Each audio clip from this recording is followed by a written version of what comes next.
Bonjour messieurs dames, ouvrez bien grand les yeux et observez ces trois photos.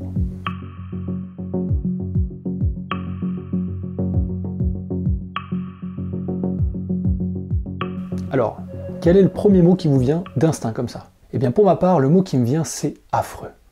Et toi Bob, hein? Horrible et irresponsable? C'est pas faux.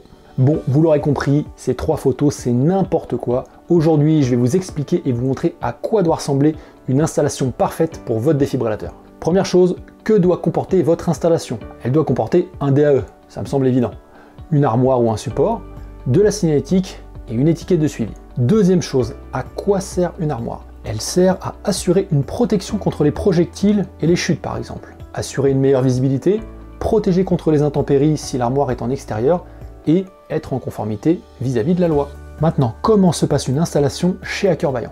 Eh bien, une fois les modalités définies, un technicien arrive en voiture avec le matériel sur le site d'installation. Le choix de l'emplacement étant primordial, il conseille le responsable du site du meilleur endroit où installer son DAE avec une armoire adaptée.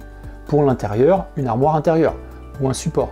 Et pour l'extérieur, une armoire extérieure. Bien joué Bob. On évite le plein sud pour ne pas que la température monte trop haut en été. Il faut également que l'armoire soit visible du plus grand nombre. Une fois l'emplacement validé, le technicien va préparer son matériel et fixer l'armoire au mur.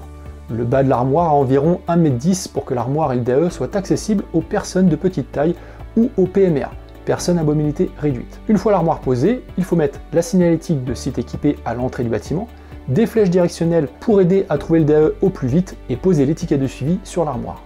Et tout ça en respectant l'arrêté du 29 octobre 2019 relatif à la signalisation des DAE. On continue avec une vérification du matériel avant de le mettre en place dans l'armoire. Notre technicien fait ensuite une fiche contrôle avec photo de votre installation pour le suivi et la traçabilité qu'il transmettra au responsable. La dernière chose à faire si votre armoire est une armoire extérieure est le raccordement électrique par un électricien afin qu'elle puisse ventiler en cas de forte chaleur ou chauffer en cas de température trop fraîche.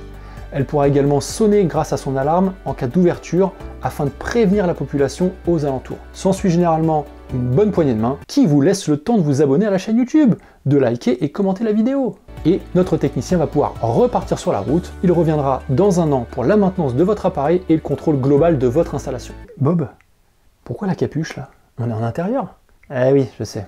T'as été traumatisé par le nombre d'installations horribles que tu as vues. Je comprends. Non mais je comprends. Lui en voulait pas. Le nombre d'installations horribles qu'il voit, des défibrillateurs dans des armoires intérieures à l'extérieur, plein d'eau, rouillé. Pour lui, c'est un cauchemar. Pour finir, nous allons imiter une scène d'un film culte de l'année 1997, Le Pari.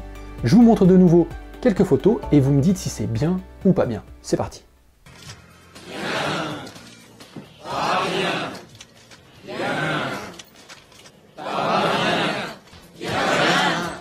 Et non, Bob, exactement, il manque l'étiquette de suivi.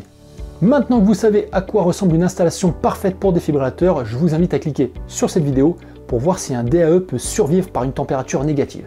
Avec mon acolyte Bob, nous vous souhaitons une très bonne journée et n'oubliez pas les trois choses les plus importantes en cas d'arrêt cardiaque.